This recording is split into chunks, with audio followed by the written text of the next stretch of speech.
अस्सलाम वालेकुम नाज़रीन, न्यूज़ R2 के साथ मैं हूं रफ़त मलिक। नाज़रीन, कुछ वक्त पहले चीनी की कीमत 55 रुपए फी किलो थी और फिर इसके बाद 20 रुपए फी किलो तक इजाफा कर दिया गया और इस 20 रुपए के इजाफे की वजह से किसी ने एक साल में 20 अरब रुपए कमाए तो किसी ने 10-10 अरब रुपए। जहांगीर खान तारीन, शरीफ खानदान, खुसरो बख्तियार और जरदारी खानदान ने इस सारे स्कैंडल में कितने अरब रुपए कमाए, कौन कौन इसमें मुलव्वस था और ये सारा स्कैंडल है क्या और इसमें क्या कुछ कौन कौन लोग से शामिल हैं, इसकी सबकी डिटेल हम आपको इस वीडियो में देंगे। और उसके साथ साथ हम आपको ये भी बताएंगे कि गंदम का बहरान कैसे पैदा हुआ और गंदम की वजह से किस सियासतदान ने कितना पैसा बनाया।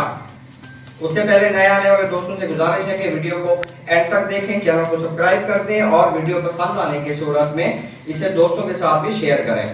नाज़रीन, जहांगीर खान तरीन इस वक्त मुसलसल खबरों में है। शुगर माफिया इस वक्त मुसलसल खबरों की जीनत बनी हुई है और इमरान खान की शख्सियत ऐसी है कि वो सारे मामले में कभी भी पीछे नहीं हटेंगे, इस सारे मामले को अंजाम तक ही पहुंचाएंगे। इस सारे मामले की नजाकत का जहांगीर खान तरीन को भी बाखूबी अंदाजा है और कहा ये भी जा रहा है कि 15 ऐसे अरकान असेंबली या ऐसे लोग हैं जिनसे जहांगीर खान तरीन मुसलसल राब्ते में है। और नाज़रीन, कुछ वक्त पहले आईपी की भी रिपोर्टें आई थी कि जो कि दड़ेबंदी से मुतल्लिक थी, लेकिन अब रिपोर्ट्स ये भी आ रही हैं कि 15 ऐसे लोग हैं जिनके साथ जहांगीर खान तरीन की बात चल रही है कि अगर इस सारे मामले में हुकूमत का रद्द-ए-अमल बहुत सख्त आता है तो धमकी के लेवल को बहुत ज्यादा हद तक बढ़ा दिया जाएगा। और अभी तक तो ये भी रिपोर्ट्स आ रही थी कि धमकियां सिर्फ कमीशन के जो अरकान हैं उनको दी जा रही हैं, जिन पर जनाब इमरान खान का पहले भी बहुत ज्यादा सख्त रद्द-ए-अमल सामने आ चुके हैं।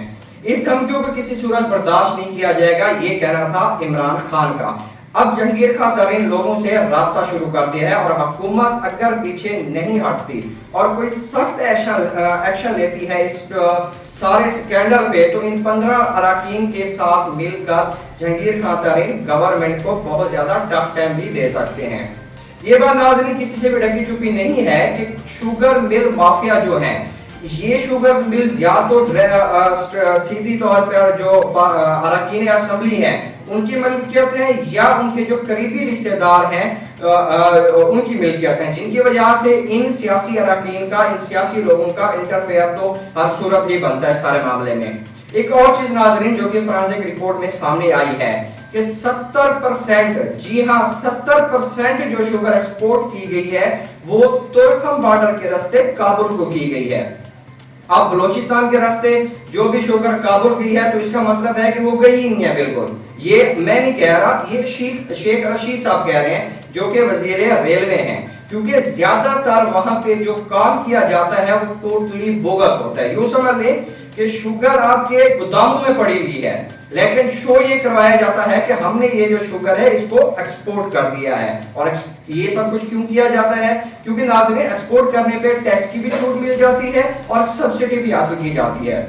और एक और खास बात, शुगर जितनी हद तक जितनी मिकदार में एक्सपोर्ट की गई है अफगानिस्तान में, नाज़रीन वहां पे ना तो शुगर की इतना ज्यादा डिमांड है और ना ही अफगानिस्तान में इतना ज्यादा खपत है। तो आप सभी इस मामले को फिर मजीद अच्छी तरह से भी समझ सकते हैं। अब रिपोर्ट पे आते हैं कि किस बंदे ने कितना पैसा कमाया, इस 20 रुपए के रेट के डिफरेंस से किस बंदे ने कितना पैसा कमाया। नाज़रीन, कुछ वक्त पहले सबको पता है कि 55 रुपए किलो चीनी थी और फिर 20 रुपए का इजाफा हो गया और इस 20 रुपए के इजाफे के बाद जिसने सबसे ज्यादा कमाया उस पे सबसे जो ऊपर टॉप पे नाम आता है वो आता है जेडीडब्ल्यू ग्रुप का। जी हाँ, जेडीडब्ल्यू ग्रुप का। और ये जो जेडीडब्ल्यू ग्रुप है ये जहांगीर खान तरीन का ग्रुप है और चीनी के 20 रुपए के किलो के रेट के बढ़ने की वजह से इन्होंने एक साल में 20 अरब 80 करोड़ रुपए कमाए। जी हाँ,